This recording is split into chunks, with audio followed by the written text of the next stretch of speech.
Chuck Todd recently had an interview with Rolling Stone where they got into alternative facts and fake news and all of that. And Chuck Todd said something that a lot of people had a problem with. We're gonna get to that in just 1 second. But what was the sort of impetus for this? It was a special that they're going to do on truth and lies. And the reason Chuck Todd says that he and his show, or they have to address this, is because for good or bad, our show has been at the forefront of this topic of disinformation. The first Sunday of the Trump administration is when the phrase alternative facts was debuted. It was on Meet the Press that Rudy Giuliani used the phrase truth isn't truth. So look, whether we like it or not, our platform has been used, or they've attempted to use our platform to essentially disseminate, or to sort of what I would say is to lay the groundwork for this. He says, my fear is the next news consumers. How will they know truth from fiction? How will they have the tools to discern from this? Okay, all of that sounds maybe okay so far. But there is a question and answer that a lot of people did have a problem with. They ask him, let me bring you back a little bit. Were you surprised by the consistency that the Trump administration was willing to spread disinformation with Sean Spicer's initial press briefing when he lied about the crowd size at the inauguration? Were you surprised that the president and other administration officials and their allies just kept it going? And Chuck Todd responds, I fully admit, listening to you ask that question now and me giving you the honest answer of, yeah, I guess I really believe they wouldn't do this. Just so absurdly naive in hindsight. Donald Trump's entire life has been spent using misinformation. His entire life,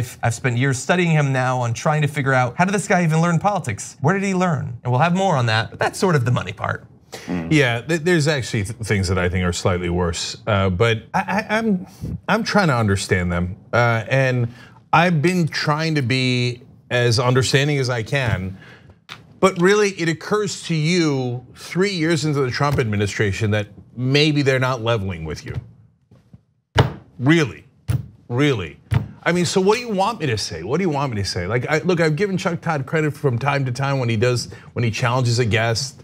At other times, I've been tough on him because he hasn't challenged guests. It depends. It's credit where credit is due, and lack of credit where it's due. But in this case, so do you not understand politics at all? That's because that's the best case scenario. Otherwise, you're a patsy. So like 3 years in the Trump administration. So look, I'll give you another example. Later in the interview, he's talking about Ted Cruz, and he thought that Ted Cruz was gonna come on and disagree with Donald Trump on the issue of Ukraine because Ted Cruz is a Russia hawk. And he said, I was stunned. And he said, I really naively thought maybe he wants to remind people that with Russia and blaming Ukraine, this is getting ridiculous. You thought Ted Cruz was going to say Donald Trump is being ridiculous and that he was wrong on Russia and Ukraine?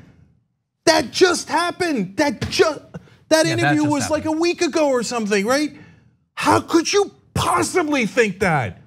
But they do, they're like little children. I'm trying not to be demeaning, but I bet Ted Cruz is gonna do the right thing. You thought Ted Cruz was gonna do the right thing. Are you gonna be really this easy on them? You're being this easy on them? You're letting them off the hook for this children's stuff. Their job is not to tell the truth. Their job's not to report the truth. Their job is to win ratings. This is ratings-based news. And if you offend somebody in the wrong state and it costs you half a point, that is how you lose your job and go to live on whoever the last guy was, island. I mean, if you can say prevarication, if you can say falsehood, if you can say demonstrably false, if you can say fabrication, you can say lie. They don't want to say lie because they're afraid of alienating viewers. And so that is why they're going to play dumb about this and do all these false equivalencies as far as they possibly can, because it is not their job to call a spade a spade. It is their job to get the widest possible audience they can get, and that means not offending anybody with actual facts. Yeah. By the way, if you're ever going to have an affair, it's wrong to have an affair, but try it with Chuck Todd's wife, because Chuck doesn't ask follow-up questions. Trust me. Oh, okay. See, I wouldn't have gone there. You really shouldn't do that with Chuck Todd's wife. And the thing that frustrates me the most is they clearly, like CNN and MSNBC, different strategies sort of, but they're both clearly like, if we just do X, then the conservatives will watch us and they'll trust us once again. And Barack Obama thought that. Exactly, and they've pursued this strategy for years, which is why over the past few years, so many Fox viewers have switched over to watching CNN and MSNBC. Oh wait, that hasn't happened at all. They hate you even more. They think you're the enemy of the people. A lot of people in America would not be that bothered if a terrorist attacked one of these offices. That's how much actually a they've been terrorist attacked. did. Caesar Sayre Sent pipe bombs. And how much did that bother? Was there any backing off of the enemy of the people talk? Did it garner No. any sympathy from any Trump supporters? No, not at all. They went right back to chanting about any of the enemy of the people. Look, I got 2 more layers of harshness here. So you say I'm not harsh enough, hold my beer. Okay, so later in the interview, Chuck Todd says, look, the Iraq war in the aftermath discredited enough politicians and enough media. Did it? What? No, it didn't. It didn't discredit any of them. So afterwards, John Kerry, who voted for the Iraq war, became the Democratic nominee in 2004.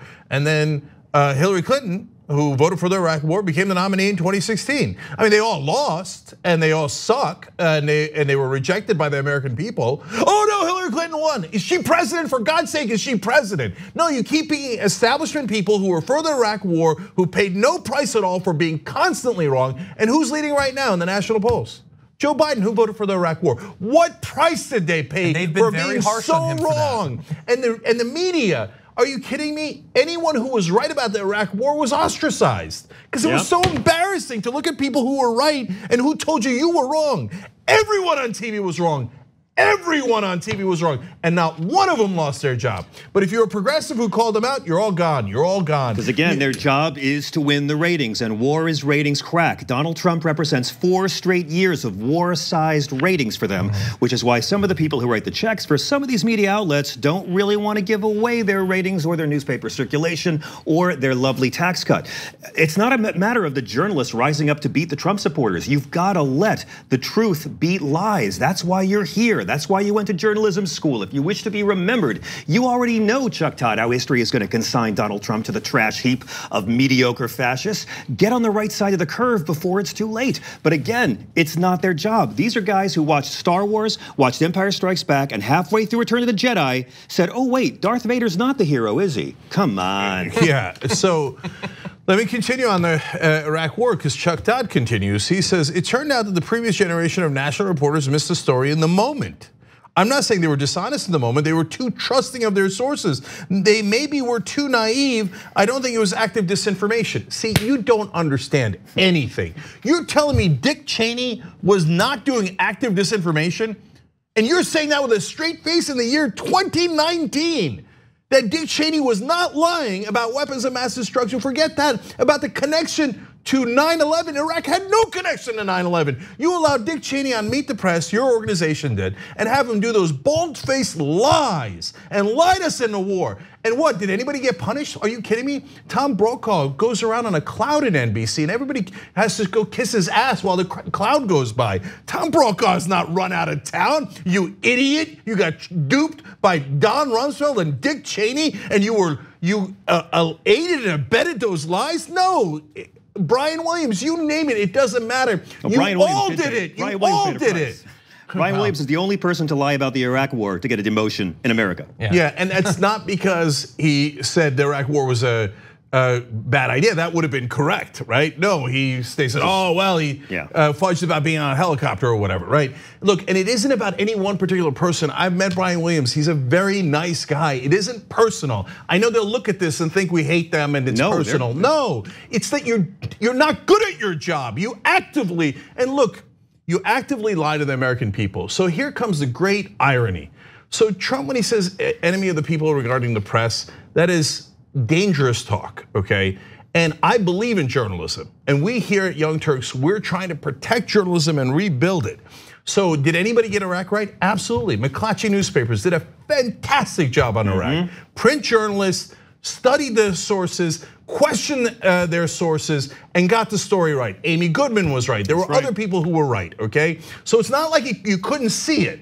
And honestly, we were like podunk, nothing talk show hosts at the time on Sirius Satellite Radio with almost no audience, and we saw it. Jesus Christ, if we could see it, and Brokaw and Brian Williams and Chuck Todd, you all couldn't see it with the billions of dollars you had. No, you didn't want to see it. And not just back then, today, now you turn around and go, it turns out Ted Cruz might be a liar. Are you kidding me? And as you're saying that, you're even saying like, I mean, the previous generations, I mean, look, I don't think it was active disinformation.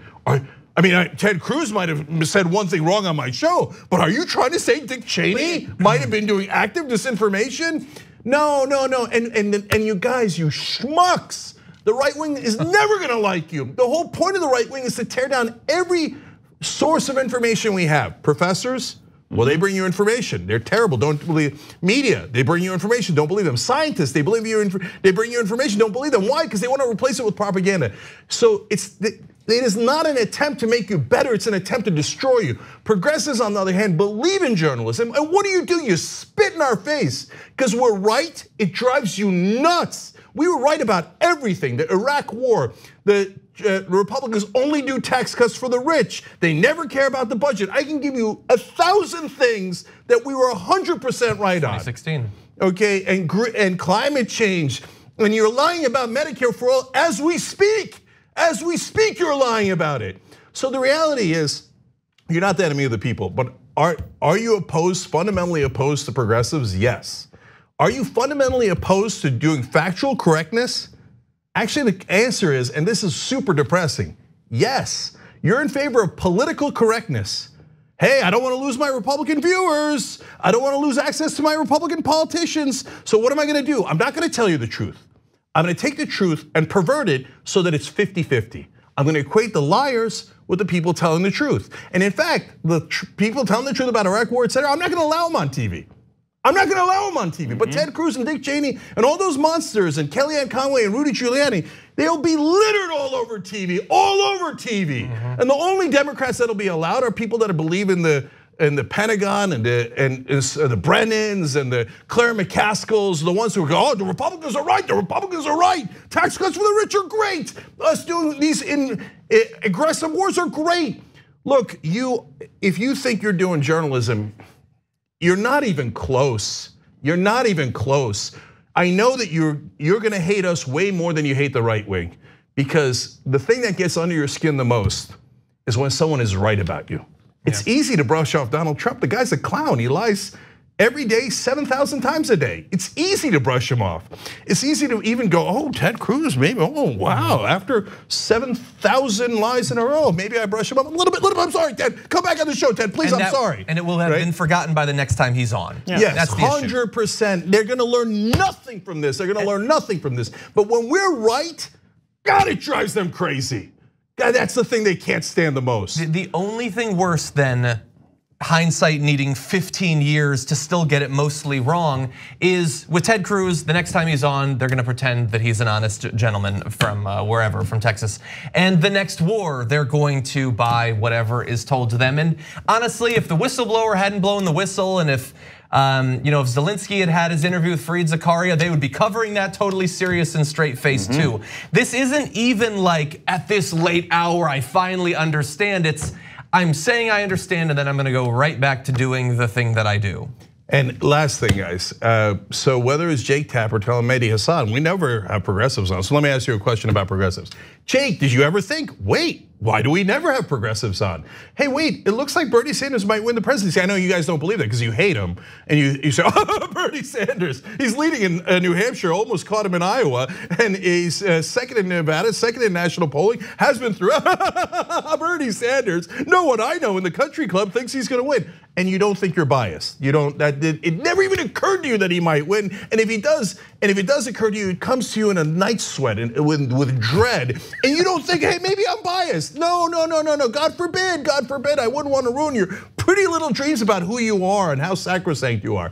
But so Jake Tapper, did it not occur to you that at least, at the very, very least, he represents a quarter of the country? I think he represents 60%. I can show you the polling to back that up, but we can have that debate later. Okay, let's say 25%, let's take your number.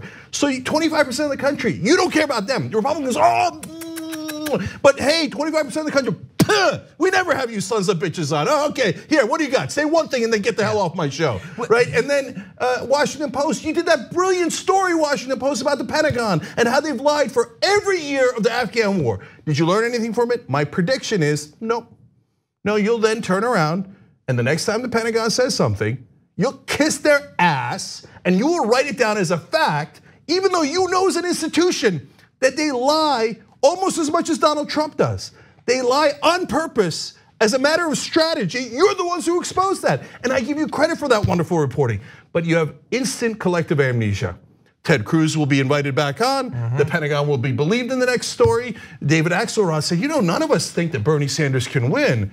But I don't know. It just occurred to me that maybe, how come you live in a world that no progressive is ever allowed in, the truth is not allowed in, and then you get all hurt when someone points it out aggressively. But when the Republicans punch you in the face, you're like, yes, sir, thank you, sir, may I have another? But not progressives. You don't have enough power. So I will spit on you, progressives, and never allow you on. You see how unbiased I am? All right, I think you get my point of view. Thanks for watching The Young Turks, really appreciate it. Another way to show support is through YouTube memberships. You'll get to interact with us more. There's live chat emojis, badges. You've got emojis of me, Anna, John, JR, so those are super fun. But you also get playback of our exclusive member-only shows and specials right after they air. So all of that, all you gotta do is click that join button right underneath the video. Thank you.